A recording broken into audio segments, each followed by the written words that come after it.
Today we will be talking about Mike Thornton and his time serving in Vietnam and his actions that allowed him to receive the nation's highest award, the Medal of Honor. We're going to discuss some key events to keep in mind in the years of 1969 to 1972. U.S. officials announced peace negotiations, and Henry Kissinger holds a press briefing that declares, "We believe that peace is at hand. We believe that an agreement is in sight." Nixon is also running for re-election at this time. And the peace negotiations going on in North Vietnam has a great impact on the presidential election, as Nixon wins in a landslide, as many believe that he is going to bring us out of Vietnam. He was also continuing to withdraw troops with the idea of Vietnamization. At this time, Nixon was changing the military involvement in the war, and there was also a lot of anti-war movements going on at home, which furthered the need to take out troops and furthered the need to have a quick end to the war. Yet, the only soldiers that were on the ground were Navy SEALs, Special Forces, and some recon. So at the time, Thornton was one of the few people who were still in Vietnam, where most of the troops were taken out, and the rest of the attacks were more air-based with bombing. And this is just some ideas to keep in mind, especially the idea of that the war was not something that anyone really wanted at home, especially because they had this idea that it was terrible, as they saw it only on the TV rather than actually being in the war, and they just saw it as a bad thing rather than knowing what truly was going on behind it. Moving on to Thornton specifically, Mike Thornton was born in South Carolina in Spartanburg, and he joined the military straight out of high school. And he, at the Naval Training SEAL Base in San Diego, California, he enlisted in 1967 and underwent basic training. And then once he successfully completed basic training, he was assigned to SEAL Team 1, based in Coronado, California, from 1968 to 1974. And this including his time in Vietnam. He also learned a lot of underwater training, which would be essential in upcoming slides. So his personal life was, or more of the ranks, he was a Navy SEAL, SEAL service for about 25 years. His rank was Petty Officer, second class, and he was retired as a lieutenant. Again, his hometown was Spartanburg, South Carolina, and he was assigned to SEAL Team 1. His operation was Vietnam War, which is where he gained his medal. He was age 23 when this all went down, and the day of action that basically set him up to receive the medal was October 31st, 1972, and he received the award about a year later, October 15th, 1973. And what it was like in Vietnam. Here's some quotes I got from an interview, and it said, "People do not understand what Norris, the man he saves, had to go through. You can't understand unless you were there." And he goes on to say, "Vietnam itself and the tours and the close situations changed the whole way of thinking. As a young guy, you think you're invincible, but being in war changed that. As long as I'm alive, I can deal with anything."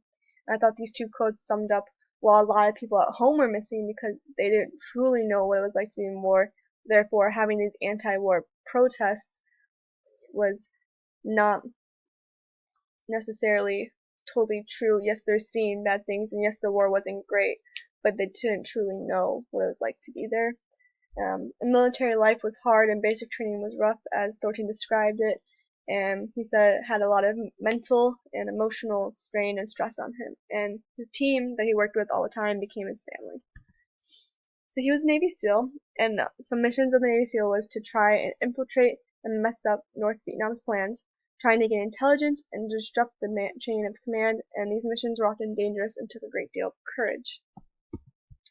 And he was deployed near the Hua Vet River Base, which is no longer a base now, but it was in the 1970s. In the spring of 1972, he was sent there, and this is where he would be when the event took place.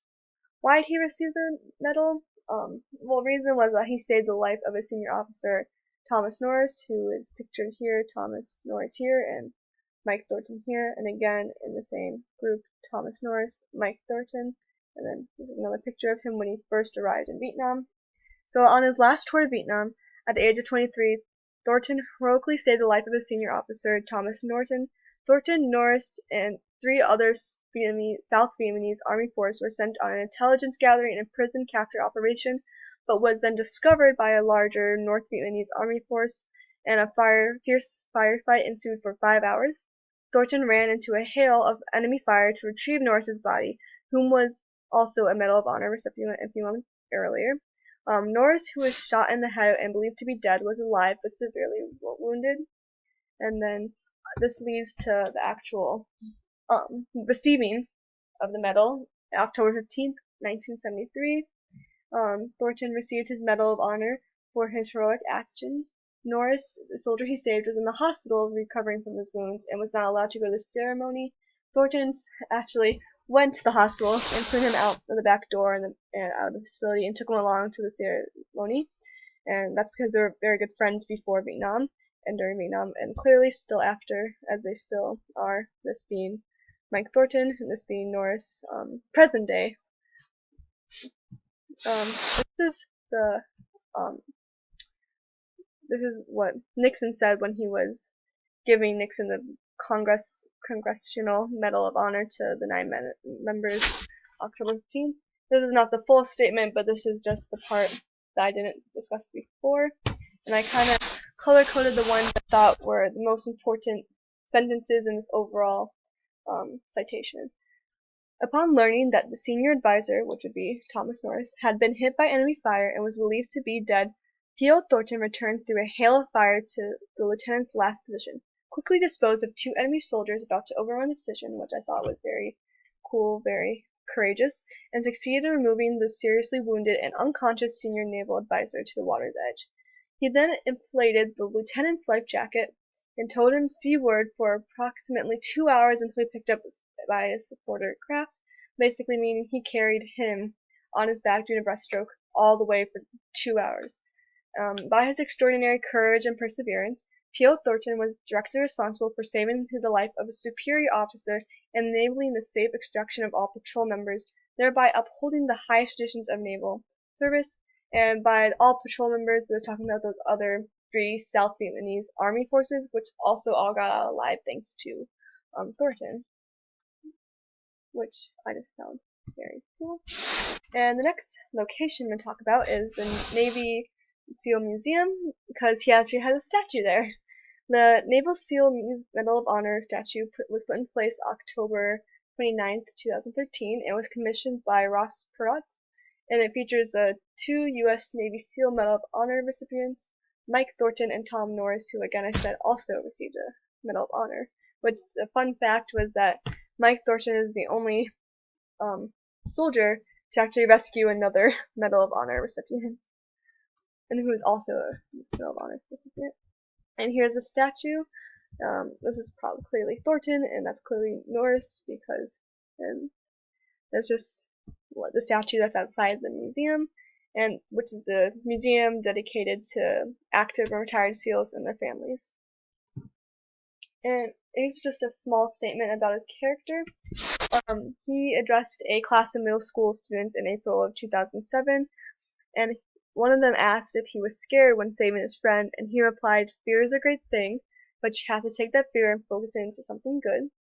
And the students were surprised when he told them that he didn't consider himself a hero. He said, "I feel honored, but I'm not a hero.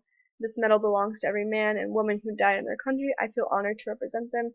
And I thought this showed a great deal of character, and I just thought it just showed how humble he was, and even after doing all that courageous acts, he still has respect and still goes back to his roots of remembering what it was like back in Vietnam.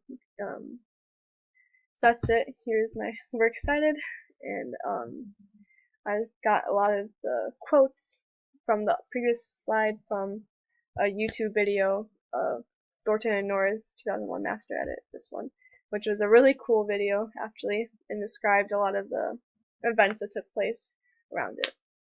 So, thank you.